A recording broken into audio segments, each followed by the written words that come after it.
back from high school algebra, but let's take a look. First, we've got population.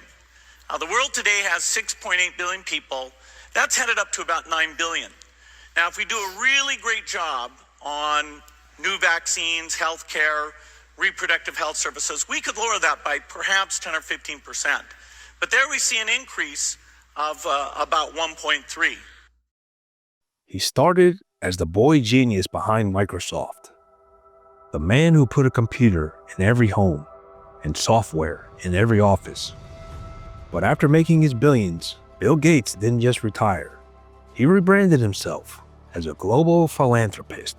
He poured his fortune into health, agriculture, education, climate, media, even population control. But philanthropy was only half the story. Somehow, the man who gave us Microsoft now funds the World Health Organization, owns more US farmland than anyone alive, pushes synthetic meat and insects for food, bankrolls global media outlets, and wants to vaccinate the entire planet. This isn't about health, it's about power. And the question isn't, what is Bill Gates doing? It's, who gave him this power? So how does one unelected man have more control of your health, your food, and your future than most world leaders? And is Bill Gates really saving the world, or quietly redesigning it to serve his own vision? Let's try and find out. Hello, I'm Mike Droberg, Marine Corps veteran and filmmaker, and we will try to answer these questions on today's episode of Forgotten History.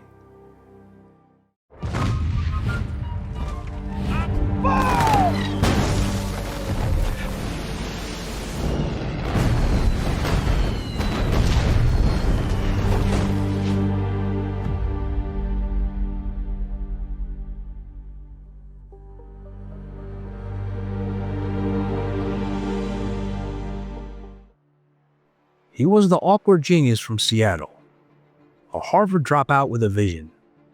In 1975, Bill Gates co-founded Microsoft, a coding software that would shape the modern world. By the 1990s, Microsoft had a near-total monopoly. Gates became the world's richest man. But it wasn't just brilliance, it was domination. He crushed the competitors, and he was taken to court for antitrust violations. He was accused of leveraging his empire to destroy rivals. But by the early 2000s, something changed.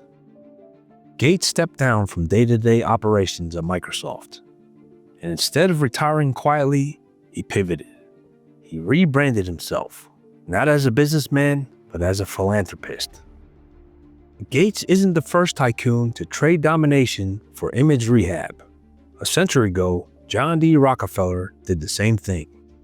After ruthless oil monopolies made him the most hated man in America, he reinvented himself through donations, foundations, and public goodwill. Gates followed the exact same playbook, only this time with digital power. The Bill and Melinda Gates Foundation launched in 2000, claiming to tackle poverty, disease, and inequality. But this was more than charity. It was influence. By giving billions away, Gates bought a seat at every global table that mattered, from the United Nations to the World Health Organization, from Silicon Valley to the Vatican.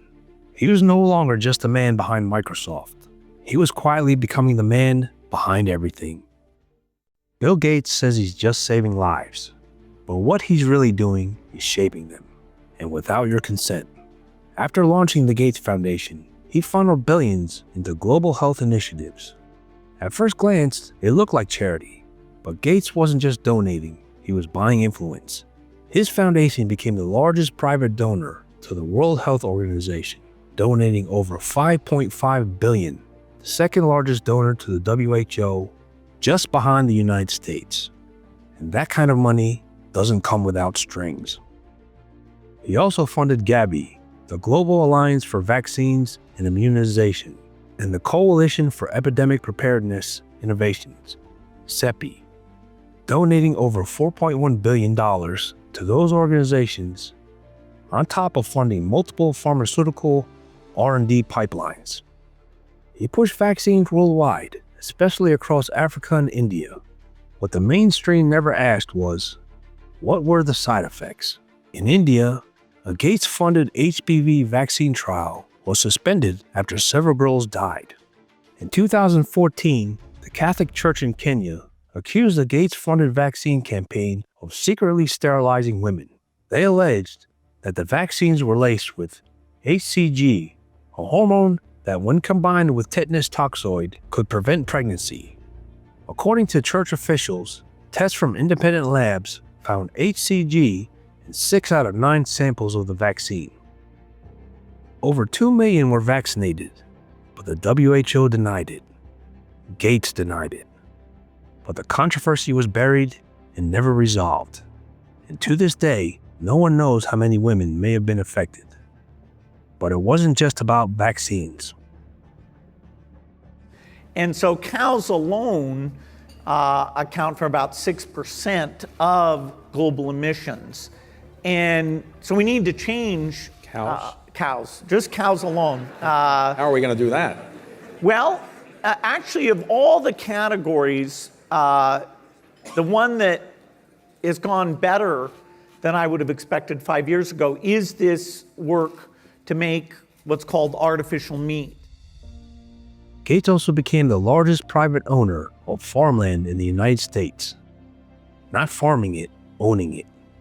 Over 260,000 acres. While telling the world to cut carbon emissions, he quietly amassed the land that grows our food.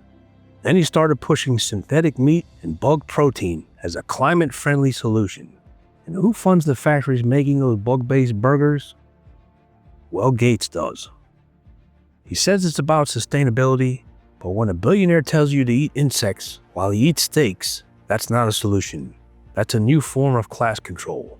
And his hypocrisy didn't stop there. He tells the world to cut carbon while racking up more private jet emissions than most people produce in a decade. In 1 year alone, Gates logged over 200,000 miles in private air travel. When asked about it, he said he offsets it with carbon credits, like a digital indulgence for the climate elite. Gates also poured over $300 million into media outlets. Hundreds of them. NPR, the BBC, The Guardian, even academic journals. They rarely criticize him because they're paid not to. He funds education initiatives, digital ID systems, even pandemic simulations. His reach is so vast, it's nearly impossible to track. From Microsoft to mosquitoes, from malaria to media. Bill Gates has positioned himself as the unelected architect of global policy, all under the mask of philanthropy. And through it all, no votes, no debates, no accountability. Just a quiet, coordinated expansion of control over the systems that decide who eats, who works, who travels, and who lives. The question isn't whether Gates is involved. It's how much of your life he already owns. If this was just about philanthropy, it would end here. But it doesn't. Because the deeper you look into Bill Gates' global empire, the darker it gets. Starting with Jeffrey Epstein. It was reported at that time that you had a number of meetings with Jeffrey Epstein, who, when you met him 10 years ago, he was convicted of soliciting prostitution from minors. What did you know about him when you were meeting with him, as you've said yourself, in the hopes of raising money? Is there a lesson for you, for anyone else looking at this? Well, he's dead, so in general, you always have to be careful. I'm